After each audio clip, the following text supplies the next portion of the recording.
सावित्रीबाई फुले शिक्षण प्रसारक मंडळ संचलित शांतिनिकेतन प्राथमिक शाळा सातारा परिसर औरंगाबाद येथील सहशिक्षक M.A. Mahajan. Subject general science standard 7 lecture number 19 topic number 11 topic name cell structure and micro organism. हा पाठ आज आपण शिकणार आहोत. Cell structure and micro organism. Let's recall.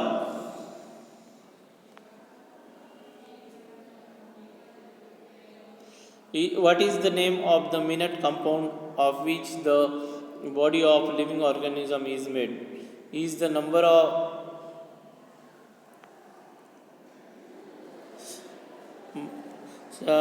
सजीवांची जी शरीर आहे ते बनले ज्या अतिसूक्ष्म कंपाऊंडने बनलेलं आहे तो कंपाऊंड म्हणजे कोणता? Is the number of these smallest units of same in the bodies of all living organisms. या सूक्ष्म अशा छोट्या अशा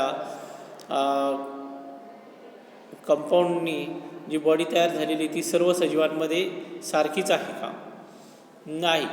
तर जो प्रत्येक सजीवाची जी बॉडी तयार झालेली आहे, शरीर तयार झालेलं आहे, ते एका सूक्ष्म कंपाऊंडपासून तयार झालेलं आहे. त्याचं नाव आहे सेल. त्याला आपण सेल असं म्हणतो. आणि सेल या प्रत्येक सजीवामध्ये वेगवेगळ्या प्रकारच्या असतात. Cell. We have learn that cellular organisation is the primary characteristic of all living organisms. आपण मागील इयत्तेमध्ये 6वीला शिकलेलो आहोत की सेल स्ट्रक्चर हे प्रत्येक सजीवाचं एक लक्षण आहे. And that the cell is the fundamental structural and functional unit of living organism.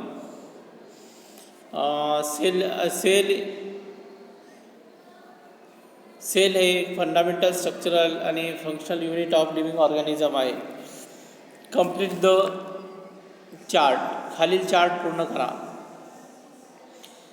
आता हा जो चार्ट दिला आहे याच्यामध्ये अल्फाबेट्स पहिले येणार, मग वर्ड्स, सेंटेन्स, पॅराग्राफ, चॅप्टर, नंतर बुक, अशा प्रकारे याची रचना होणार.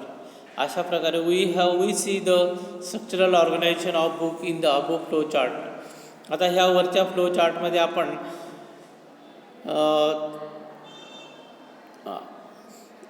एका पुस्तकाची, एका बुकची स्ट्रक्चरल ऑर्गनायझेशन बघितलेली. एका बुकमध्ये पहिले अल्फाबेट असतात, मग त्यापासून वर्ड्स तयार होतात, वर्ड्स नंतर सेंटेन्स होतात, सेंटेन्स नंतर पॅराग्राफ तयार होतो, आणि पॅराग्राफ नंतर चॅप्टर तयार होतो, आणि नंतर एक बुक तयार होतं.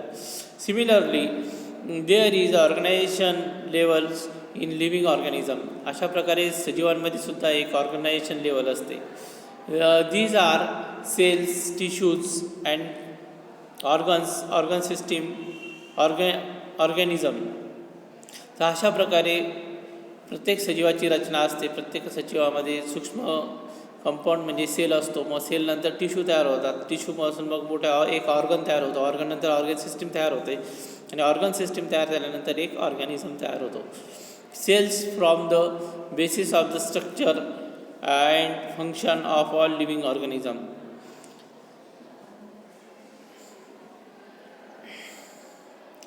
तर माणसाच्या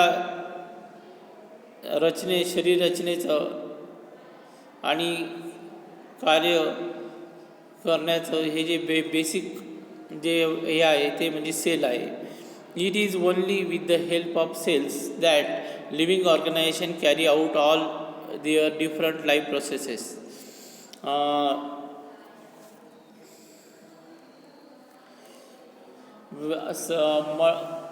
कोणताही लिव्हिंग सजीव हा त्याच्या सेल्सपासून म्हणजे पेशीपासून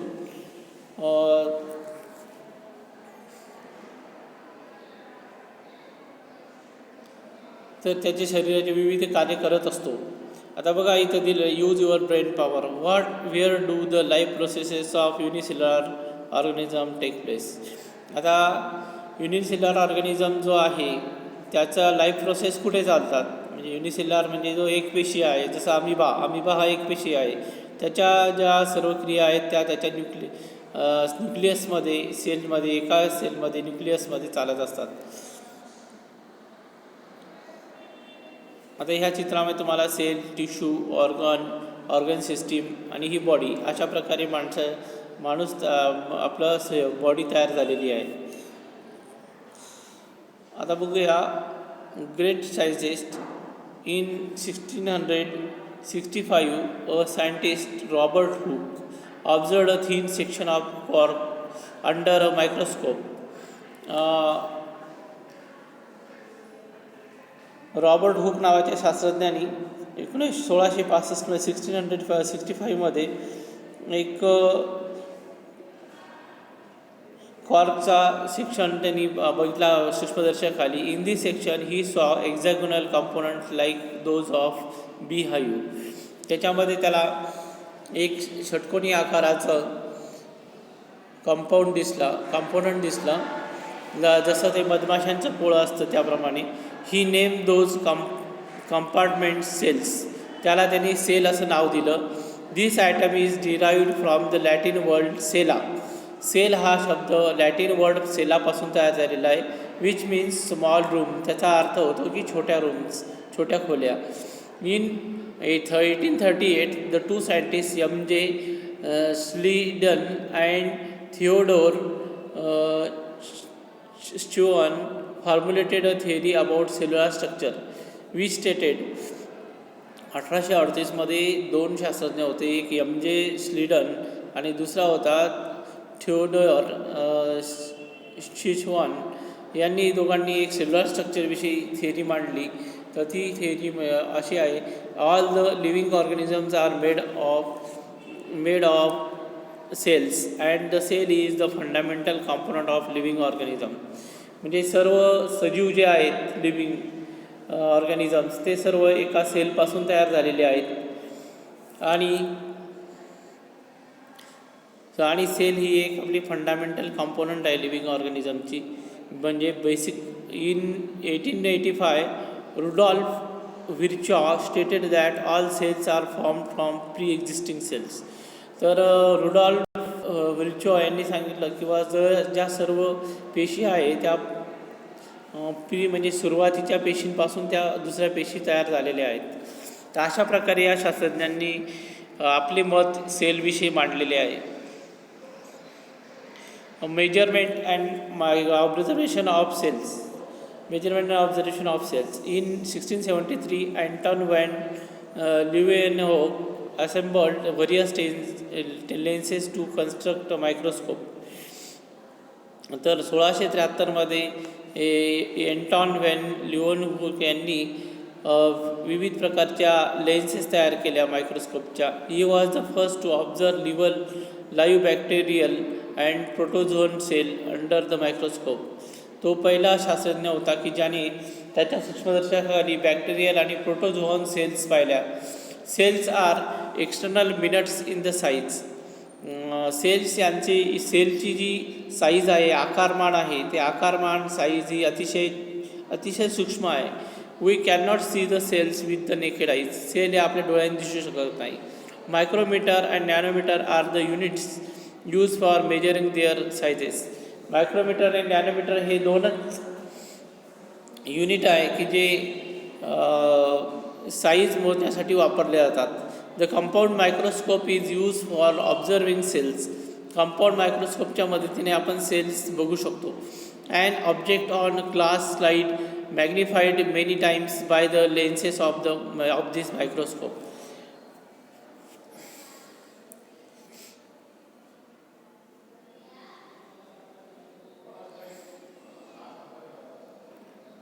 तर एखादी वस्तू ही मोठ्या प्रमाणात मॅग्निफाईड केली जाते,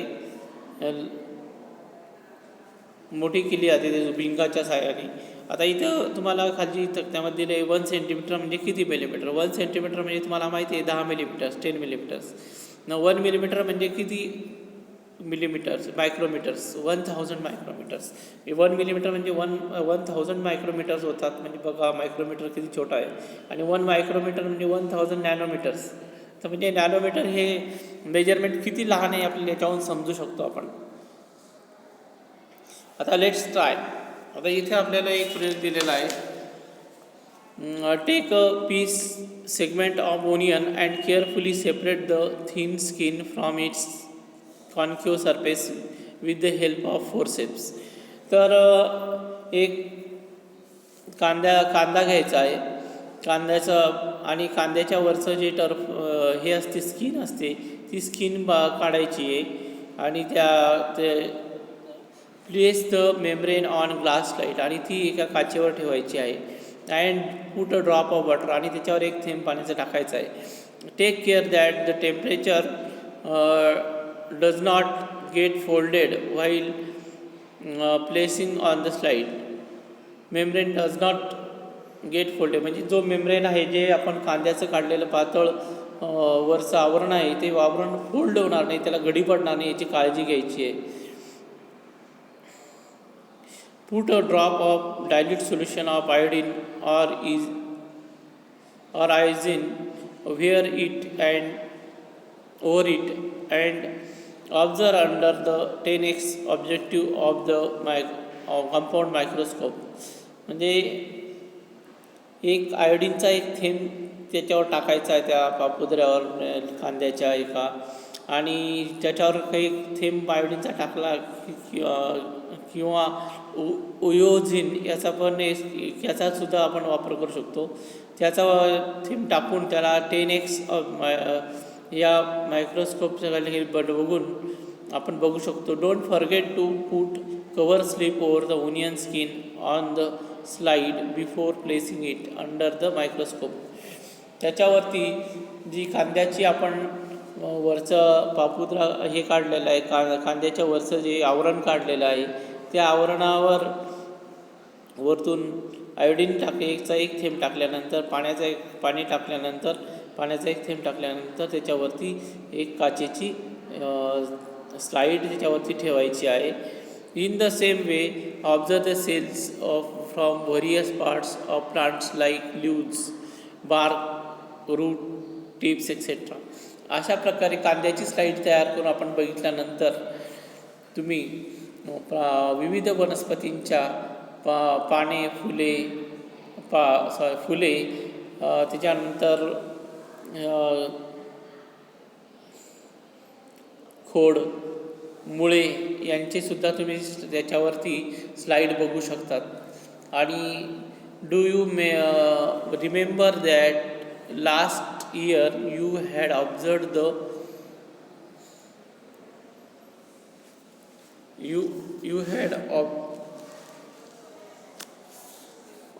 the amoeba and paramecium that are found in water. तुम्हाला आठवत असेल की मागच्या वर्षी आपण अमिबा आणि पॅरामोशियम हे पाण्यामध्ये दिसतात त्यांना बघितलेलं आहे. आता बघा पुढचं. Can you tell are the cells that you observed all alike? What is their structure? What are their shapes? तर सर्व सेल्स ह्या सारख्या असतात का? नाही. तर सर्व सेल्स या सारख्या नसतात, तर आकाराने त्या वेगळ्या असतात आणि त्यांचे आकार वेगळे असतात, त्यांची रचनासुद्धा वेगवेगळी असते. आता book my friends collect interesting information about the cells from the reference books in the school library. For example the largest cell, smallest cell etcetera. तुम्ही सेलविषयीची माहिती तुमच्या शाळेच्या ग्रंथालयातून पुस्तकं घ्यायची आहेत आणि त्यातून सेलविषयीची माहिती तुम्ही जमा करायची आहे, वहीमध्ये लिहून काढायची आहे. आता बघा cell size. There is a great variation in the shapes of cells. Their shapes are mainly related to the functions. तर सेलचे विविध प्रकारचे आकार असतात, त्यांच्या फक्त त्यांचे जे आकार आहे ते त्यांच्या त्यांच्या कार्य जे फंक्शन जे आहे त्याच्याशी संबंधित असतात. Observe the cell of different shapes show below. आता इथं डिफरंट शेप्स दाखवलेले आहेत, ते खाली दाखवलेले आहेत, ते बघायचे आहेत. आता बघा इथं स्पायरोगायराची सेल इथं दाखवलेली आहे, इथं कशी आहे. त्याच्यानंतर अमिबामध्ये दाखवलेलं आहे. इथं फॅट सेल दाखवलेली आहे. त्याच्यानंतर रेड ब्लड सेल्स आहेत. त्यानंतर आयन एक सेल आहे. त्याच्यानंतर नर्व सेल दिलेले आहे. इथं बोन सेल दिलेले आहे. मसल सेल आहे. इथं सरफेस सेल दिलेले आहे आणि इथं स्पर्म दिलेला आहे. तर म्हणजे हे सर्व आपण मायक्रोस्कोप खाली बघू शकतो. Cell are of many different shapes, that is circular, rod shape, columnar, spiral, oval, rectangular etcetera. म्हणजे सेलचे विविध प्रकारचे आकार आहेत. काही सर्क्युलर म्हणजे गोलाकार आहेत, काही रॉड शेपड आहे, तर काही कोलमनार आहेत, काही स्पायरल म्हणजे आपल्या स्प्रिंगप्रमाणे आहे, तर काही ओव्हल आहे, अंडाकृती आहेत, काही रेक्टँग्युलर म्हणजे चौकोनीसुद्धा सेल आहेत. तर म्हणजे त्यांचे आकार वेगवेगळे आहेत. Each cell contain various compounds for carrying out the life processes. प्रत्येक सेलला विविध प्रकारचे कंपाऊंड आहेत जे आपले लाईफ प्रोसेस पूर्ण करण्यासाठी of the living organism. These components are called organelles. या कंपोनंटला ऑर्गॅनिल्स असं म्हणतात. These organelles are studied in detail with the help of the electron microscope. हे जे ऑर्गॅनिल्स आहे हे आपण इलेक्ट्रॉन मायक्रोस्कोपच्या खाली बघू शकतो, त्यांचा अभ्यास करू शकतो. Which can be magnified images up to 2 billion times their actual size. म्हणजे त्यांच्या ॲक्च्युअल साईजच्या 2 बिलियन टाइम्स इतकं आपण त्याचा आकार वाढवू शकतो आणि त्याला बघू शकतो, त्याचं निरीक्षण करू शकतो, त्याचा अभ्यास करू शकतो. आता बघा, there are 2 main types of cells. इथं 2 प्रकारच्या मेन सेल आहे. एक आहे ॲनिमल सेल, दुसरी आहे प्लांट सेल.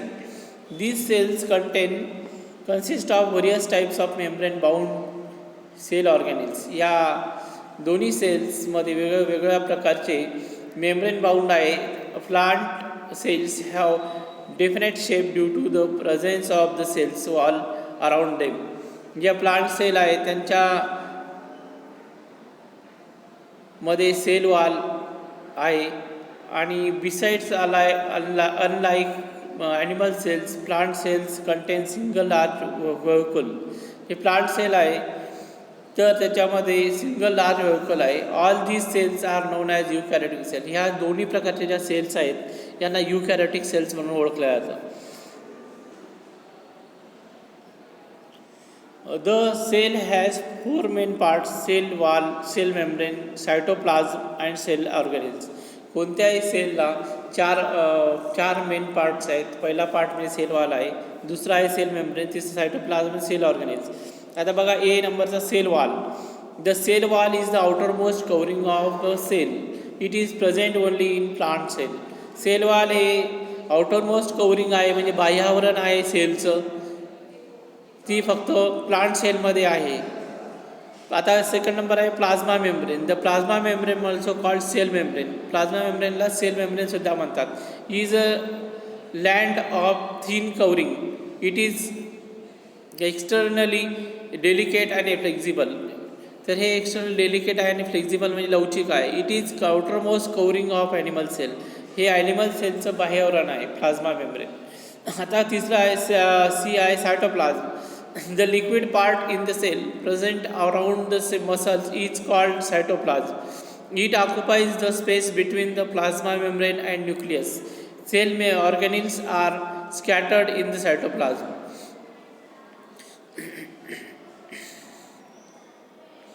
जो लिक्विड पार्ट सेलमध्ये आहे न्यूक्लियसमध्ये त्याला सायटोप्लाझम म्हणतात. तर तो प्लाझ्मा मेम्ब्रेन आणि न्यूक्लियसची जागा त्याच्यामध्ये असतो, तेवढी जागा तो व्यापून घेतो. Cell organelles are scatter in the cytoplasm. Cell organelles हे सायटोप्लाझममध्ये पसरलेले असतात. आता पुढचा आहे D, cell organelles. These mainly include the nucleus, endoplasm, reticulum, Golgi bodies, lysosome, mitochondria, vehicles, plastids etcetera. Plants are contain chloroplast. तर सेल ऑर्गॅनिल्समध्ये काय काय असतं? सेल ऑर्गॅनिल्समध्ये न्यूक्लियस असतो, एंडाप्लाझमिक रेक्टिक्युलम असतं, गोल्गी बॉडीज असतात, लायसोसोम्स असतात, मायटोकॉन्ड्रिया असतात, व्हेहिकल्स असतात, प्लास्टिड्स असतात. आणि हे सर्व प्लांट सेलमध्ये क्लोरोप्लास्ट असतो.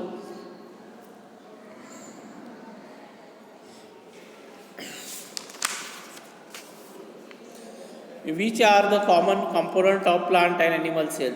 तर प्लांट आणि ॲनिमल सेलमध्ये कोणकोणते कॉमन कंपोनंट आहे. Which are the different ones. Which are the different one. वेगवेगळे कोणते आहेत. This nucleus is the most important organelle of the cell. Nucleus हा सगळ्यात महत्त्वाचा ऑर्गॅनिल आहे सेलचा. दिस इज अ पोरस डबल मेम्ब्रेन अराउंड इट. तो पोरस आहे, डबल मेम्ब्रेन, त्याच्यावर बाह्य डबल आवरण असतं. The nucleus controls all function of the cell. न्यूक्लियसमध्ये सर्व फंक्शन्स सेलचे कार्य तिथं कंट्रोल केले जातात. The endoplasmic reticulum is a sprawling net like organelle. Endoplasmic reticulum जे आहे ते एका नेटसारखं, जाळीसारखं स्प्रॉलिंग आहे, ऑर्गॅनिल आहे हा. Its function is to make necessary changes in the protein. त्याचे जे फंक्शन आहे ते नेसेसरी चेंजेस बदल करण्यासाठी प्रोटीनचे त्याच्यामध्ये आहे. Produce by ribosomes. त्याच्यामुळं रायबोसोम्समुळे तयार झालेले आहे. And send them to the Golgi bodies. आणि ते गॉल्गी बॉडीजला पाठवलेले आहे. Golgi bodies are made up of several flat sacs. Golgi bodies या सेव्हरल फ्लॅट सॅक्सपासून तयार झालेलं आहे. Their function is the proper distribution of proteins. त्याचं जे कार्य आहे ते प्रोटीन्स सगळीकडे पाठवणे आहे. Mitochondria and plastids are organelles with double outer covering. Mitochondria आणि प्लास्टिड्स जे आहेत यांना डबल कवरिंग आहे आउटर साईडला. As mitochondria produce energy they are called power houses. Mitochondria जी आहे ते एनर्जी तयार करायचं काम करतात, त्यांना पॉवर हाऊसेस म्हणतात सेलचे. The chloroplast in the plant cells carry out the function of photosynthesis. जे क्लोरोप्लास्ट आहे प्लांट सेलचे, तर त्याला आपण फोटोसिंथेसिसची प्रक्रिया म्हणून पार पडतात. Vacuoles help to grow throw out waste products of the cell. जे व्हॅक्युल्स जे आहे तर ते वेस्ट प्रोडक्ट सेलचे वेस्ट प्रोडक्ट तयार करण्यासाठी वापरले जातात. Vacuoles in animal cells are small whereas there is only one large vacuole in a plant cell. जे व्हॅक्युल्स आहे ॲनिमल सेलचे ते आकाराने लहान असतात आणि प्लांट सेलमध्ये एकच मोठ्या प्रकारचा व्हॅक्युल असतो. Use your brain power. How do the cells acquire definite shape. पेशी हा त्यांच्या डेफिनेट आकार कसा तयार करतात. How are the cell protected. Cell कसे प्रोटेक्ट होतात. What are the needs of cells. सेलला कशाची आवश्यकता आहे.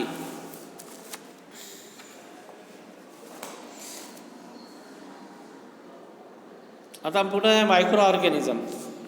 Micro organism what is meant by micro organism. Micro organism म्हणजे काय. मायक्रो ऑर्गॅनिझम म्हणजे सूक्ष्मजीव. Categorize the following organism into 2 groups according to the size. Amoeba, paramecium, euglena, snail, elephant, pigeon, worm.